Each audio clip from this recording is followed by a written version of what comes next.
The massive crystal dome of the Galactic Council chamber sparkled with rainbow light as thousands of alien beings filled the seats. Some looked like giant insects with multiple arms. Others had scales that changed color when they moved. A few floated in the air without any legs at all. The noise was incredible as hundreds of different languages mixed together in one loud buzz. Captain Jake Morrison stood at the entrance doors, looking small compared to most of the creatures around him. His simple blue uniform looked plain next to the bright robes and shiny armor worn by the other delegates. He took a deep breath and walked forward, clicking on the smooth floor. The human ambassador, George Phillips, grabbed Jake's arm as he passed. "Are you sure about this?" Phillips whispered. "This could make things very bad for Earth." Jake nodded without stopping. He had made up his mind weeks ago. Nothing would change it now.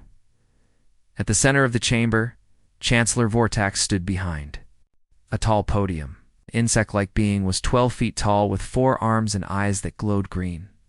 His voice boomed across the hall without any microphone. "The Council will now hear trade disputes from the Outer Rim sectors." Jake stepped forward and raised his hand. "Chancellor Vortax, I request permission to speak." The entire chamber fell quiet. Thousands of alien eyes turned to look at the lone human. Chancellor Vortax tilted his head, which made a clicking sound. "Human Morrison, this session is for scheduled business only. Your matter can wait." "With respect, Chancellor, this cannot wait," Jake said, his voice carrying clearly in the silent hall. "I come before this council to make a formal claim under ancient Zephyrian law." A wave of surprised sounds rolled through the audience. The Zephyrian delegates, sitting in a section marked with silver banners, leaned forward in their seats. Their leader, General Thax, stood up quickly. His metal-colored skin reflected the crystal lights as he pointed at Jake. "What does this human know of our laws?" General Thax demanded. "This is an insult to our people." Chancellor Vortax raised one of his 4 hands for silence. "Explain your claim, human." Jake walked to the center of the floor where everyone could see him clearly. His heart pounded, but his voice stayed steady. "I claim Princess Lyra Vexthera of Zephyr as my mate, according to the right of Kethter, as witnessed by the stars and honored by tradition." The silence lasted for exactly 3 seconds. Then the chamber exploded with noise. Aliens jumped from their seats, shouting in languages Jake could not understand. Some delegates pointed at him and laughed. Others looked angry or shocked. A tall, blue creature with tentacles instead of arms waved them in the air. "Impossible. Princess would never choose an alien. Humans are barely advanced enough for council membership," called out a rock-like being whose voice sounded like grinding stone. "How could one claim a royal daughter?" Chancellor Vortax hit his podium with a metal rod, making a loud ringing sound. The noise slowly died down, but Jake could still hear whispers and mutters from all around the chamber. "Human Morrison," the Chancellor said, "the right of Kethor is sacred Zephyrian law. It cannot be invoked lightly. Do you have proof of this claim?" General Thax stepped down from his section, his heavy boots making the floor shake. "This human lies. The princess has never even met his kind. She would not dishonor herself or our people with such a choice." Jake reached into his uniform jacket and pulled out a small silver device. He held it up so everyone could see. "This contains a message from Princess Lyra herself, recorded 3 days ago on Zephyr. She confirms her choice and invokes the ancient right." The Zephyrian general's amber eyes blazed with anger. "Oh my nose, this cannot be true. Our princess is the most beautiful and honored female in the galaxy. She would never choose a weak human over the strong warriors of our world. Perhaps we should listen to the message," suggested a delegate from the peaceful Altarian system. Her voice was soft and musical compared to the harsh sounds around her. Chancellor Vortax considered this for a moment. "Very well, but know this. Human, if you are lying about this claim, you will face punishment under galactic law." Jake activated the device. Princess Lyra's voice filled the chamber, speaking in perfect galactic standard. Her words were clear and strong. "I am Princess Lyra Vexthera, daughter of King Maltos, heir to the warrior throne of Zephyr. By my own free will and ancient right, I choose Captain Jake Morrison of Earth as my mate. Let any who question this choice face me in combat." Chamber erupted again, but this time the sounds were different. Some delegates looked worried. Others seemed excited by the drama. The Zephyrian section buzzed with angry conversation. General Thax turned to face the other Zephyrian delegates. After a quick discussion in their own language, he stepped forward again. "Ah!" "The voice is real," he admitted through gritted teeth. "But this changes nothing. The princess is young and has been fooled by human tricks. King Maltos will never allow this union." Jake smiled for the first time since entering the chamber. "Then I guess I will have to convince him." Chancellor Vortax looked around the hall at all the excited faces. This was clearly the most interesting thing to happen in the council chambers for many years. This session is adjourned. We will monitor this situation closely. As the delegates began to file out, still talking loudly about what they had just heard, Jake stood alone in the center of the chamber. Ambassador Phillips approached him with a worried expression. "Jake, do you know what you have just done?" Phillips asked. Jake watched the Zephyrian delegates leaving through their exit, noting how they kept looking back at him with anger and disbelief. "Yes," he said quietly, "I've just changed everything." The desert winds howled across the black stone palace of Zephyr as Princess Lyra walked through the long hallways.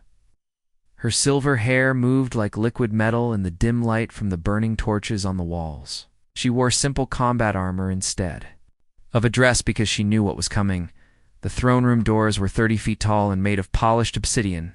2 guards with glowing spears stepped aside as she approached. Inside, the air felt thick with anger and the smell of burning incense.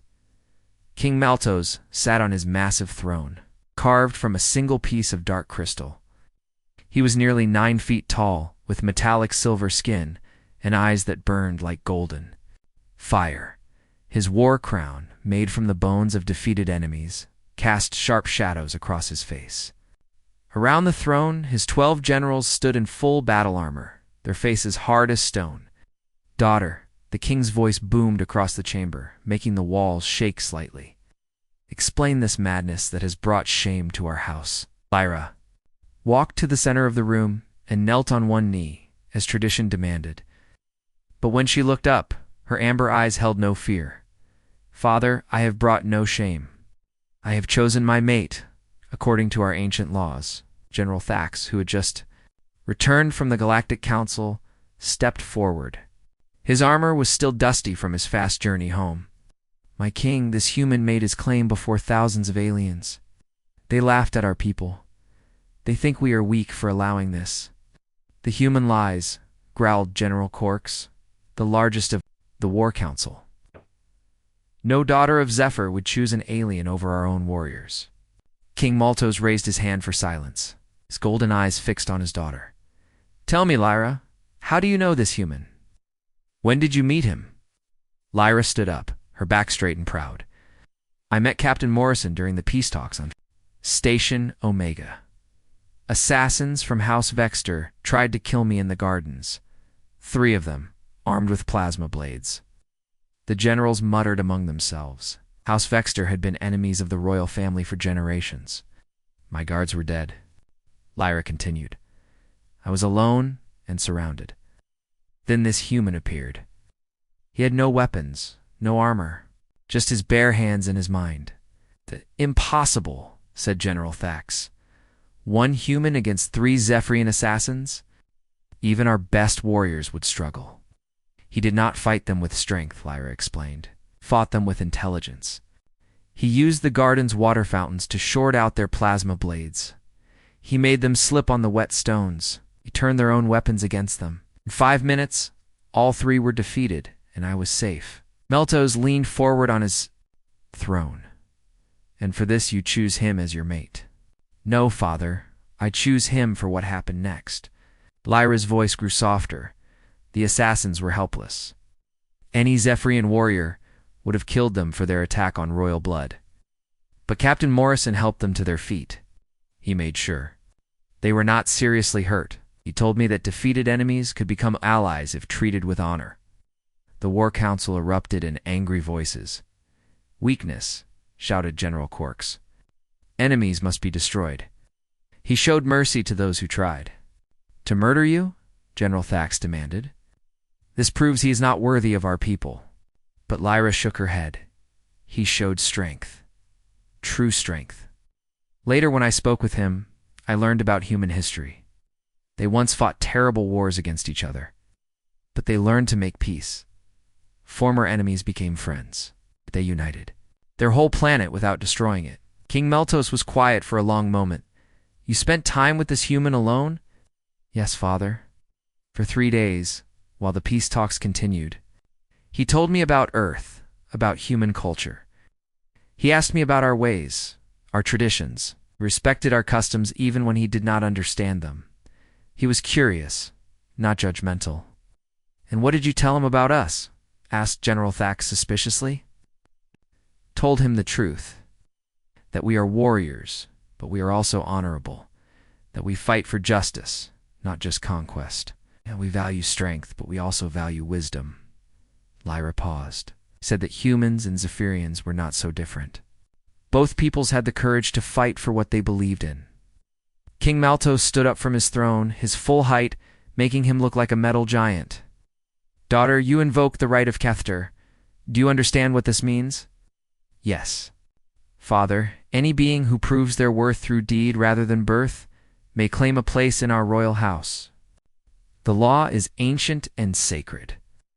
The law was written for Zephyrian warriors, General Quarks protested. Not for weak aliens. The law says any being, Lyra replied firmly. It does not say any Zephyrian being. The king walked down from his throne until he stood before his daughter. You are my only child. My heir. Your choice will affect our entire people. Are you certain this human is worthy? Lyra met her father's burning gaze without flinching. I am certain, father. Captain Morrison saved my life not with violence, but with intelligence. He could have taken advantage of my gratitude, but he did not. He treated me as an equal, not as a prize to be won. He made me laugh, something I had not done in years. Is madness, General Thax muttered. The other houses will rebel. Our enemies will see this as a sign of weakness. King Maltos was quiet for a long time. Finally he spoke. The right of Kethter is sacred law. Even I cannot break it. But he looked directly at his daughter. The law also states that any claimant must prove their worth through the 7 trials of ascension. The generals nodded approvingly. The 7 trials were brutal tests designed for the strongest Zephyrian warriors. Many died attempting them. If this human truly wishes to join our house, the king continued, he must face the trials. All 7 of them. Success means he becomes one of us. Failure means death. Lyra felt her heart sink. The trials were nearly impossible, even for Zephyrian. Warriors for a human, they would be certain death. Father, please, she began. No, King Maltos cut her off. You have invoked ancient law. Now that law must be followed completely. Send word to this human. Tell him he has 7 days to reach Zephyr and begin the trials.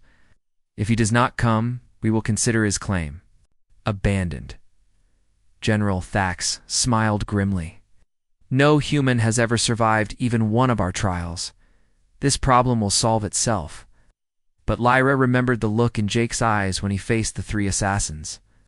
Calm, determined, unafraid. She had seen that same look when he spoke of difficult things humans had overcome. He will come, she said quietly, and he will surprise you all. The king returned to his throne. We shall see, daughter. We shall see. As Lyra left the throne room, she could hear the generals already planning for the trials. They expected the human to fail quickly and dishonorably, but they did not know Jake Morrison like she did. She had chosen him not just for his strength or his kindness, but for his refusal to accept defeat. Humans, she had learned, were very good at doing impossible things. The desert winds still howled outside, but now they sounded like a challenge rather than a warning. Admiral Lisa Carter stood in the command center of Earth Defense Station Alpha, watching the large screens that showed ship movements across the galaxy. Red dots marked hostile fleets, yellow ones showed neutral forces, and green represented Allied ships. Too many dots were turning red. "Admiral, we have a problem," said Commander Tony Blake, rushing up with a datapad in his hand. "The Krix hegemony is moving battle fleets towards Zephyrian space. Intelligence says they have over 200 ships ready for combat." Lisa rubbed her tired eyes. She'd been working for 18 hours straight since news of Jake Morrison's claim reached Earth. "What reason are they giving?" "They say they are protecting galactic order from dangerous precedents," Tony replied. "But our spies think they just want an excuse to attack the Zephyrians." The Krix had been looking for a way to start a war with Zephyr for decades. The two species hated each other with a passion that went back centuries. If the Krix could claim, they were defending galactic law. Other species might not interfere. "What about our other allies?" Lisa asked. "The Altarians are staying neutral, as usual. The vegan consortium is split down the middle. Some support us, others think we should stay out of alien politics." Tony paused. "The bad news is that 3 council members have already called for humanity to be expelled from the Galactic Council." Lisa walked to the main viewing screen and stared at the star map.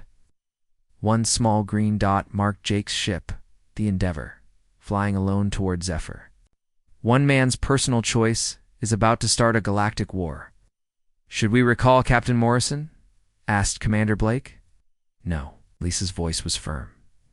"Jake made his choice. Stand by our people, even when they make difficult decisions." Meanwhile, in the deep space between star systems, Jake Morrison sat in his captain's chair aboard the Endeavor.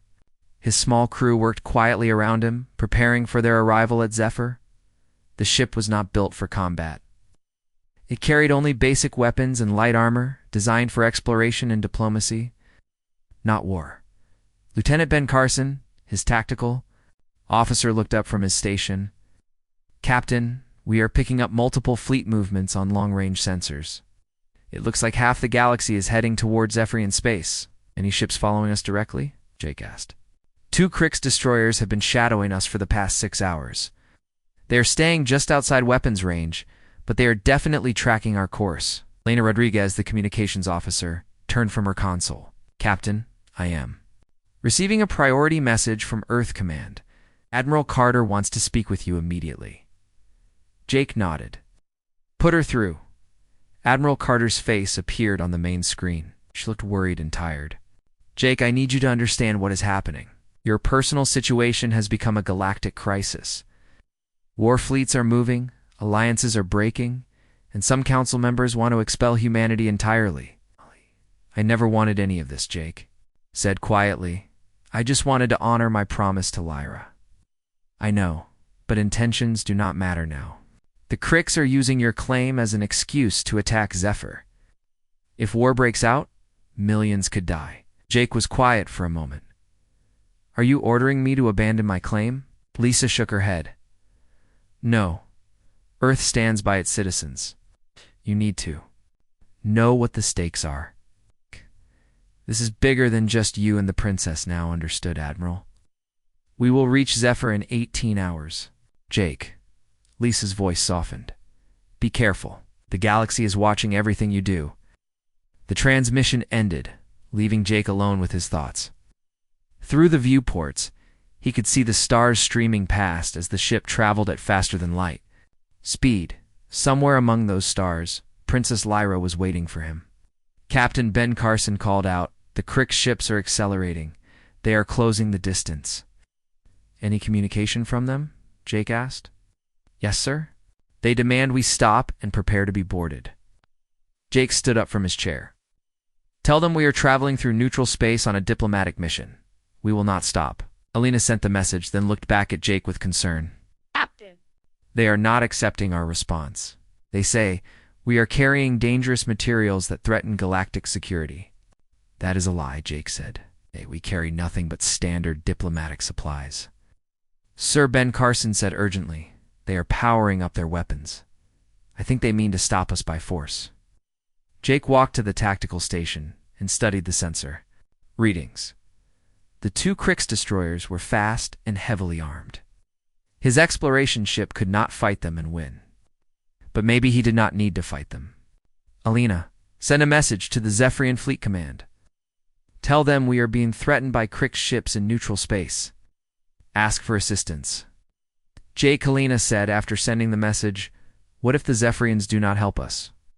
What if they want the Cricks to stop us? Then we will find another way," Jake replied. "We always do." Suddenly, the ship's alarms began to sound. Ben Carson's voice was tight with tension. "Captain, the Crick ships are firing warning shots. They want us to stop." Immediately, Jake looked at his small crew. These people had volunteered to come with him, knowing the dangers.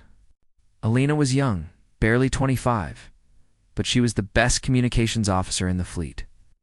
Ben was an experienced warrior who had served in 3 different conflicts. They trusted him to make the right decisions. "All hands, prepare for evasive maneuvers," Jake announced over the ship's intercom. "We are not stopping for anyone." The Endeavor began to turn and accelerate, trying to avoid the Crick's weapons fire. The ship shook as energy blasts passed close by. Jake gripped his chair as the artificial gravity fluctuated. "We have an incoming message from Zephyr," Alina reported. "It is from King Maltos himself." The king's metallic face appeared on the screen, his golden eyes burning with intensity. "Human Morrison, you dare bring war to our doorstep?" "Your Majesty, I bring only myself and my promise to your daughter. The Cricks follow me without invitation." King Maltos was quiet for a moment. "You face the 7 trials in 2 days. If you die before then, you will have wasted everyone's time." Jake smiled despite the danger. "Then I guess I had better not die." The king's expression might have been a smile, though it was hard to tell with Zephyrian faces. "Very well, human. You have safe passage to Zephyr. Any ship that harms you before. The trials will answer to me personally." The transmission ended, and immediately the Crick's destroyers began to fall back. They had no wish to fight the entire Zephyrian fleet over one human ship. "That was close," Ben Carson said. Wiping sweat from his forehead, Jake returned to his captain's chair and looked out at the stars ahead. The hard part has not even started yet. But deep inside, he felt a spark of hope. King Maltos could have let the Cricks stop him. Instead, the Zephyrian king had chosen to honor the ancient laws. Even for a human he clearly did not like. Maybe, just maybe, Jake could earn the respect of the galaxy's fiercest warriors, the stars. Ahead grew brighter as they approached the Zephyr system. Behind them, war fleets gathered like storm clouds, waiting to see what would happen when one human tried to do the impossible. The sacred arena of Zephyr was carved from red stone that had been shaped by wind and time over thousands of years. Tall walls rose up on all sides, filled with seats for 10,000 spectators. Every seat was full. Zephyrian warriors, nobles, and common people had come to watch the human attempt the impossible trials. Jake Morrison stood in the center of the arena floor, wearing simple combat clothing provided by his hosts. The desert sun beat down on him, making the metal sand beneath his feet almost too hot to touch. Around the arena's edge, 7 gates marked the different trial areas. King Maltos sat on a platform high above the crowd, his war crown catching the sunlight. Princess Lyra sat beside him, her silver hair braided in the traditional style of royal women. Her amber eyes never left Jake's face. "Citizens of Zephyr," the king's voice boomed across the arena without any machine to make it louder. "Today we witness the 7 trials of ascension. The human Morrison seeks to prove his worth to join our royal house. Let the trials begin." The crowd cheered, but Jake could hear doubt in their voices.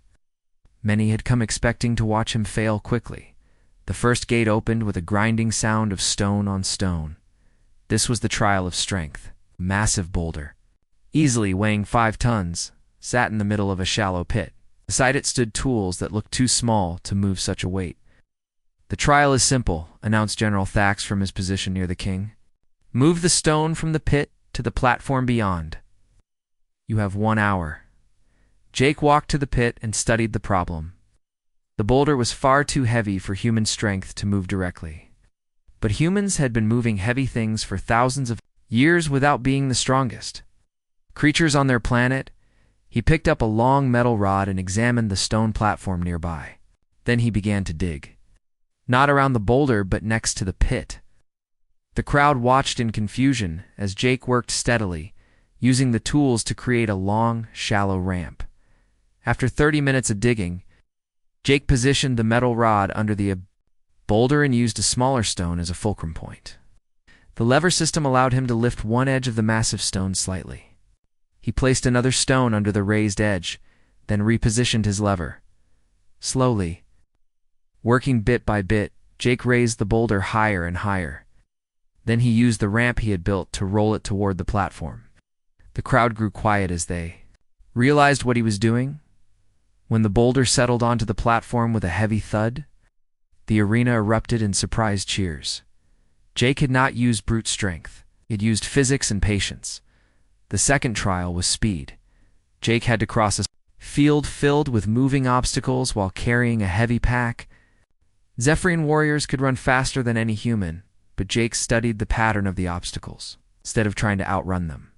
He found the rhythm and timing that let him move efficiently through the course.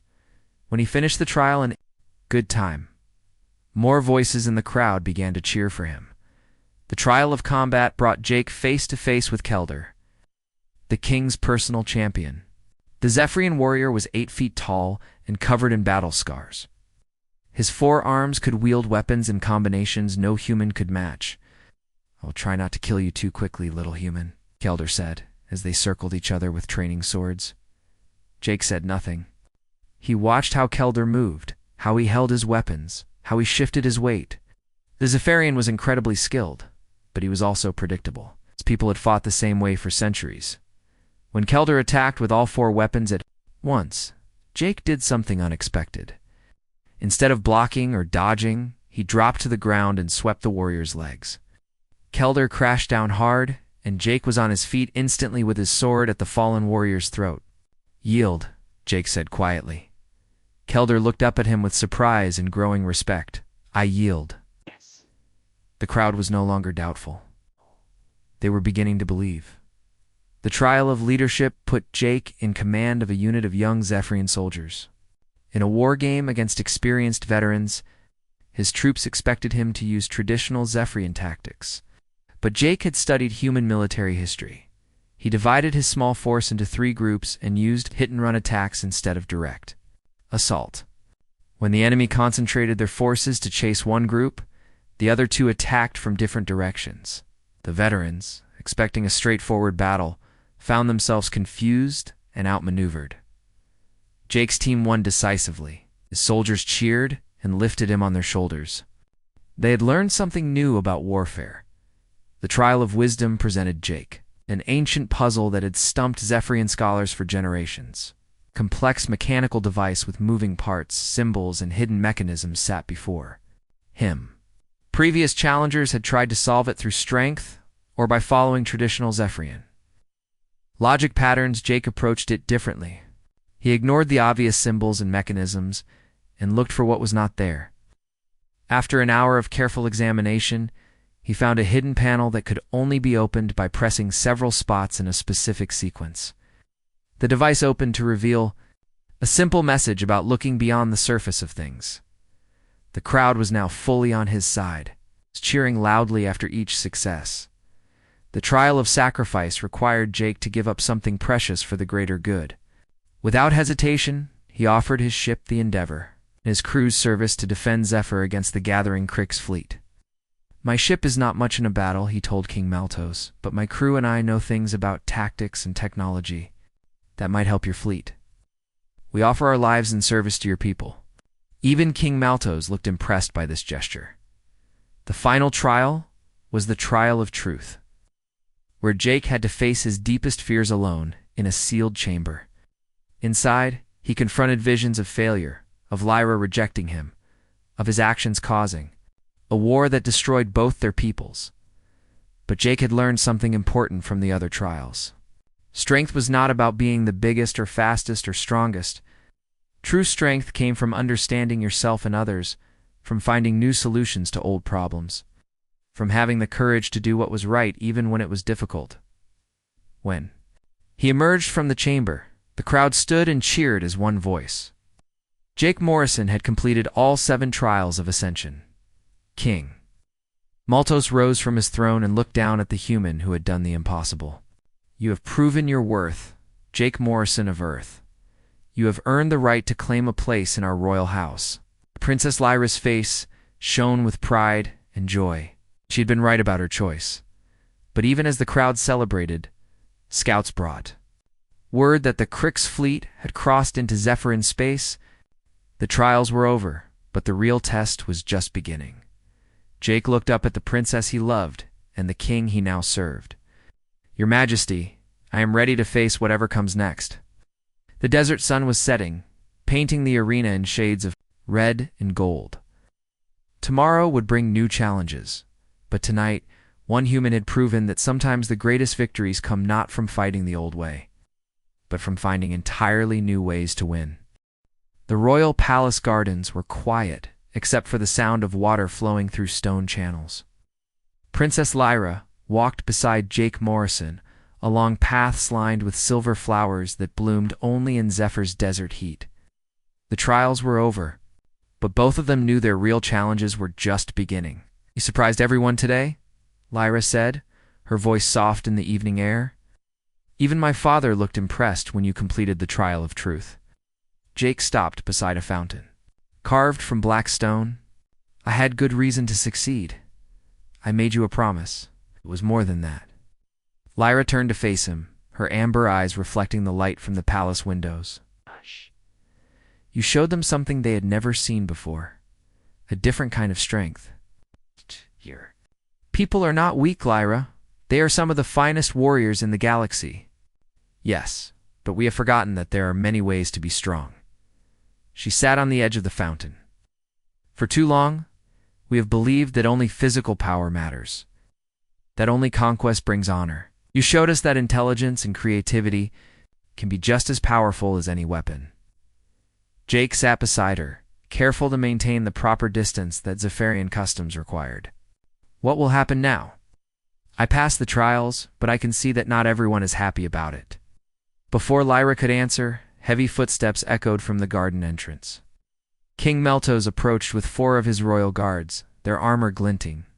In the moonlight, the king had removed his war crown, making him look less intimidating, but somehow more thoughtful.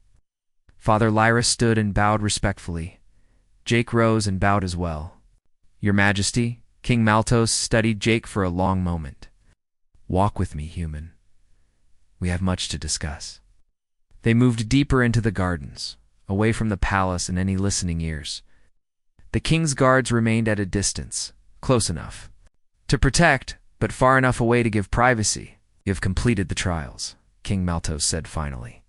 According to our laws, you have earned the right to join our royal house. But laws and reality are not always the same thing. I understand, Your Majesty. You have concerns about your daughter's choice? The king stopped beside a tall statue of an ancient Zephyrian warrior. 3 days ago, I would have said yes. I believed humans were too weak, too soft to understand our ways. But watching you today changed my mind about some things. What things? You faced the trial of combat. Against Kelder, my finest warrior. He has never been defeated in single combat, not once in 20 years. The king's golden eyes fixed on Jake, yet you beat him without seriously hurting him.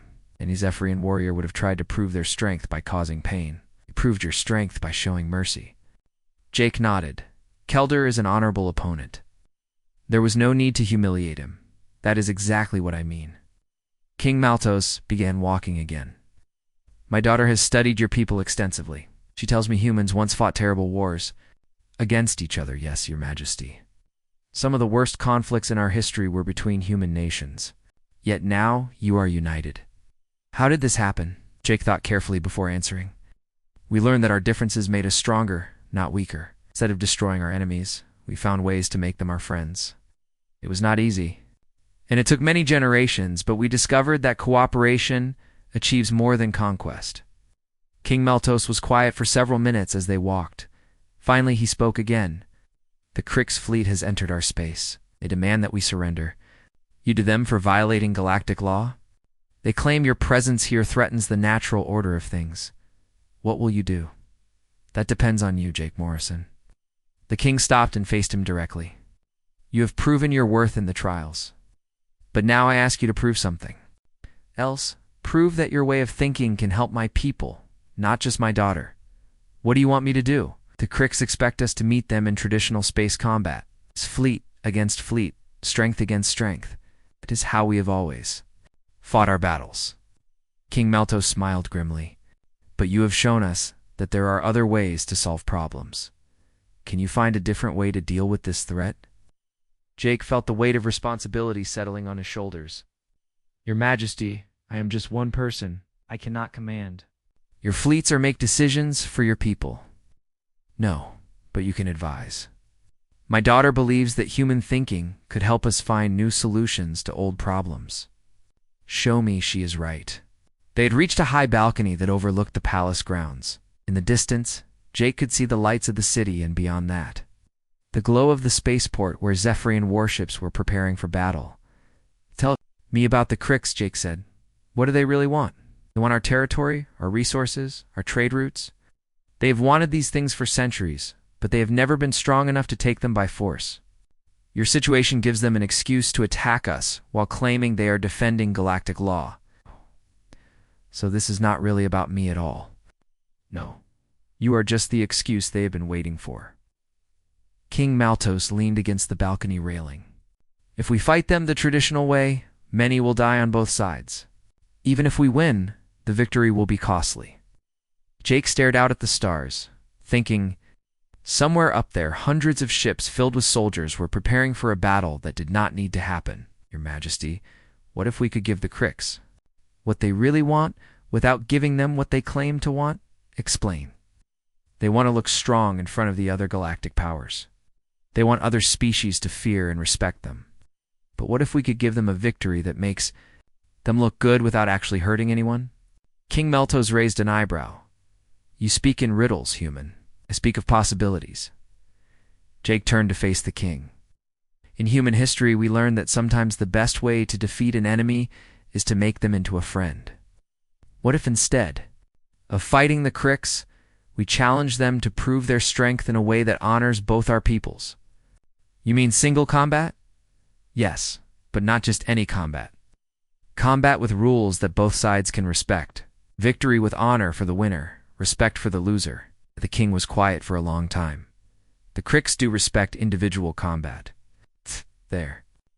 Culture values personal strength almost as much as ours does. We make them an offer they cannot refuse without looking weak themselves. One champion from each side. Winner takes all, but both sides agree to respect the outcome. Toes smiled, and for the first time since Jake had met him, it was a real smile. You would volunteer to be our champion, if you will have me, against a Krix warrior? They are larger than Zephyrians, stronger, and they use advanced technology in combat. Jake remembered his fight with Kelder, how he had won by doing something unexpected. Your Majesty, I have learned that size and strength are not everything. Sometimes the most powerful weapon is the one your enemy does not expect. The king nodded slowly. My daughter chose well. Very well, Jake Morrison, we'll make this offer. To the Krix, single combat between champions, with the entire galactic community as witnesses, and if I lose? King Maltos placed a heavy hand on Jake's shoulder. Then you will die with honor, and we will remember you as a warrior who tried to save both our peoples from unnecessary war. Jake looked up at the stars again, knowing that tomorrow would bring either victory or death. But at least it would. Bring a chance for peace. I can live with those odds, he said quietly. In the distance, Princess Lyra watched from her window, her heart full of pride and fear. She had chosen Jake Morrison because he was different from other warriors. Tomorrow, she would learn if being different was enough to save them all. The neutral space station between Zephyr and Krix territory had been built for exactly this kind of event. The central arena was a perfect circle, surrounded by observation decks that could hold representatives from every species in the galaxy. Today those decks were full. Jake Morrison stood in the preparation room, checking his equipment one final time. He wore lightweight armor that allowed freedom of movement and carried a simple plasma sword. Across the station, his opponent was making similar preparations. General Vexkar was the Crix champion, a warrior who had never lost a single combat in his entire career. He stood 9 feet tall and weighed nearly 400 pounds. Cybernetic implants covered half his body, giving him enhanced strength and speed. His weapon was a massive energy hammer that could crush steel. Princess Lyra entered the preparation room, her face showing worry despite her efforts to hide it. "Jake, you do not have to do this. My father could still call for fleet combat instead." "How many people would die in that battle?" Jake asked, securing his armor straps. "Thousands. Tens of thousands. No, Lyra, this is the right way, King." Maltos appeared in the doorway, his golden eyes serious. Ow. "The Galactic Council has agreed to honor the outcome of this combat. Whatever happens here today will be binding on both our peoples." Jake nodded. "I understand, Your Majesty." "The Crix are confident," the king continued. "General Vexkar has fought in over 50 single combats. He has killed most of his opponents. Then I will try to be different from his other opponents." Through? The speakers, they heard the announcer's voice echoing through the station. "Citizens of the galaxy, today we witness a combat that will determine the fate of 2 great peoples. Let the champions enter the arena." Jake walked through the entrance tunnel, emerging into bright lights and the sound of thousands of voices. The arena floor was made of polished metal, giving good footing, but no places to hide. Above, he could see representatives from dozens of species watching from the observation decks. General Vexkar entered from the opposite side.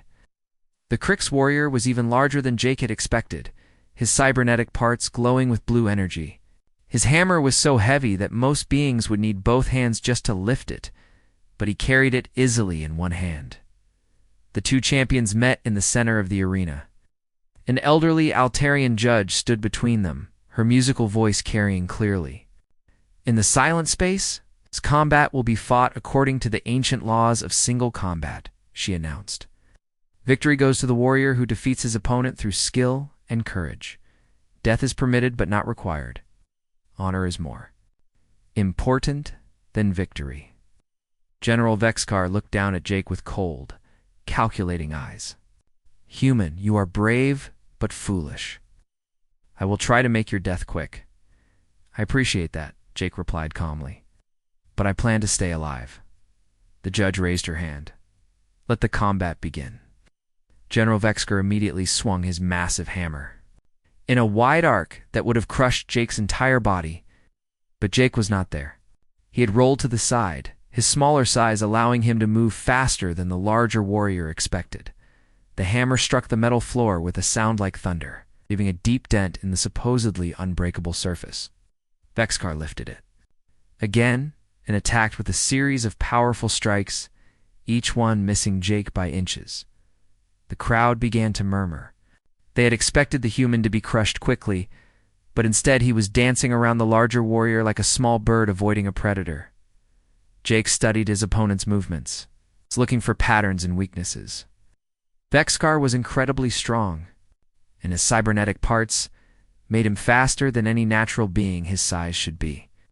But the enhancements also made him predictable. Each swing of his hammer followed the same mechanical precision. After 5 minutes of dodging, Jake began to fight back. He could not match Vexkar's strength, so he did not try. Instead, he aimed for the joints in the Crix warrior's armor. Nice. The spaces between cybernetic parts. The spots where organic tissue met artificial components. His plasma sword left. Small cuts and burns on Vexkar's arms and legs. None of them were serious wounds, but they began to add up. More importantly, they began to frustrate the Crix champion. "Stand still and fight like a warrior," Vexkar roared, swinging his hammer in increasingly wild arcs. "I am fighting like a warrior," Jake replied, slicing across the back of Vexkar's knee. "Just not the kind of warrior you are used to." The crowd was now fully engaged, cheering for both fighters. They had come expecting a quick execution. But instead, they were watching a masterclass in different fighting styles.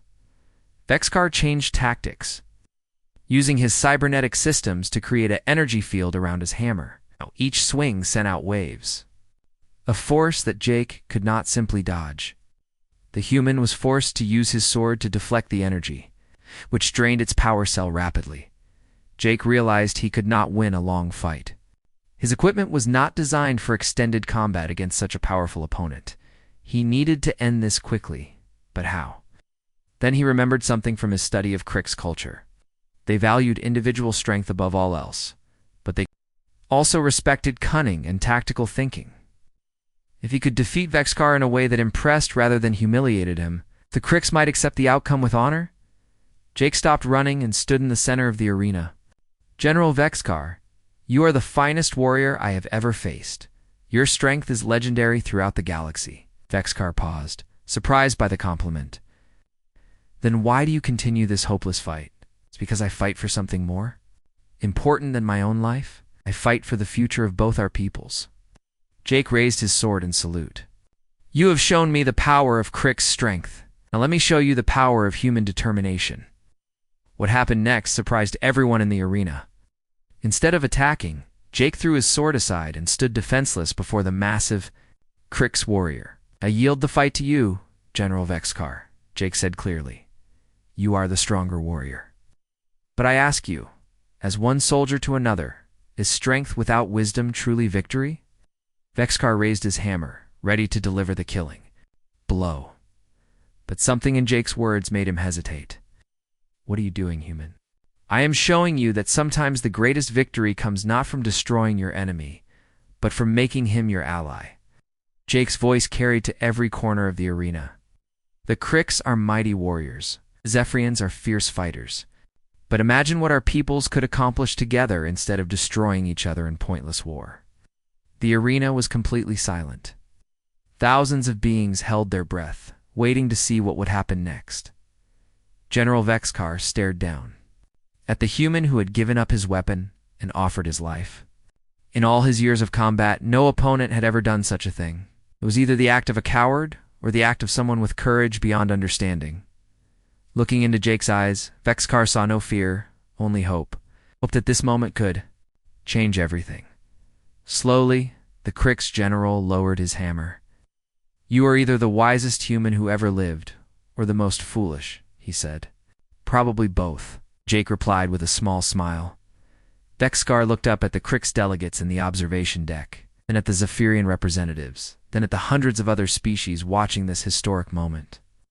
"I yield this combat to Jake Morrison of Earth," he announced, his voice echoing through the arena. "Not because he defeated me with strength, but because he defeated me with honor." The arena erupted in cheers from every species present. What they had witnessed was not just a fight between two warriors, but the birth of a new way of thinking. About conflict and cooperation, Jake retrieved his sword and walked over to Vexcar. "General, would you be willing to discuss how our peoples might work together instead of fighting?" The Crick's warrior extended his massive hand. "Human, I believe we have much to learn from each other." As they shook hands in the center of the arena, representatives from across the galaxy rose to their feet in applause. The age of endless war between the Cricks and Zephyrians was over. The age of cooperation was about to begin. 6 months after the combat that changed everything, the wedding celebration stretched across 3 star systems. On Zephyr, the royal palace gardens were filled with flowers and music. On Earth, cities lit up their skies with fireworks. On Cricks, Prime, warriors who had been enemies now shared meals and stories. Jake Morrison stood on the balcony of the palace's highest tower, watching the sunset paint the desert in shades of gold and red. He wore the ceremonial armor of a Zephyrian prince, made from metal that had been blessed by the priests and marked with symbols of both Earth and Zephyr. Princess Lyra approached from behind, her wedding dress flowing like liquid silver. The traditional Zephyrian crown sat on her head, but she had added a small earth flower to show the joining of their 2 worlds. "Are you ready?" she asked, taking his hand. "I have been ready since the day I met you," Jake replied, squeezing her fingers gently below them. The great hall was filled with representatives from dozens of species. King Melto sat on his throne, wearing his finest robes instead of his usual armor. Beside him, General Vexcar of the Cricks held a place of honor, his own people's ceremonial weapons displayed as a gift to the new alliance. Admiral Lisa Carter had come from Earth with a full delegation, including Jake's parents and his old crew. From the Endeavor, Lieutenant Ben Carson and Elena Rodriguez sat in the front row, both of them wearing new uniforms that showed their promotion to Jake's personal staff. The ceremony began with the traditional Zephyrian rituals. King Maltos stood and spoke the ancient words that had been used for royal weddings for thousands of years. But when he finished, he added something new. "Today we join not just two people, but two ways of thinking," the king announced. "My daughter has chosen a mate who showed us that strength comes in many forms." Jake Morrison proved that courage is not about being fearless, but about doing what is right, even when you are afraid. Jake and Lyra walked down the aisle together, their steps matching the rhythm of drums played by musicians from both their worlds. When they reached the altar, General Vexkar stepped forward. "I speak for the Krix hegemony," the large warrior said, his voice carrying to every corner of the hall. "We pledge our friendship to this union and to the new alliance it represents. We have learned that former enemies can become the strongest allies." The ceremony continued with elements from Earth, Zephyr, and Krix traditions. When it came time for the vows, Jake spoke first. "Lyra, you saw something in me that I did not see in myself. You believed that one person could make a difference, that love could bridge any gap between different peoples. I promised to spend my life proving that your faith was not misplaced." Lyra's voice was strong and clear as she replied. "Jake, you showed me that being a warrior means more than winning battles. It means fighting for what is right, protecting those who cannot protect themselves, and having the courage to choose peace over war. I promise to stand beside you as we build a better future for all our peoples." When the ceremony ended, the celebration began. Music filled the air as beings from different worlds danced together. Zephyrian war songs mixed with Earth folk music and Krix ceremonial chants. Food from dozens of planets covered long tables, and languages from across the galaxy created a happy buzz of conversation. King Meltos found Jake near the main table, where wedding gifts from across the galaxy were displayed. "I have something for you," the king said, holding out a small box made of dark wood. Inside was a ring carved from Zephyrian crystal, but shaped in the style of Earth jewelry. "This belonged to my father and his father before him. It has been worn by the kings of Zephyr for 20 generations. Now it is yours." Jake slipped the ring onto his finger, feeling the weight of history and responsibility. "Your Majesty, I will do my best to honor this gift." "You already have," the king replied. "You have given my people something we had forgotten how to find.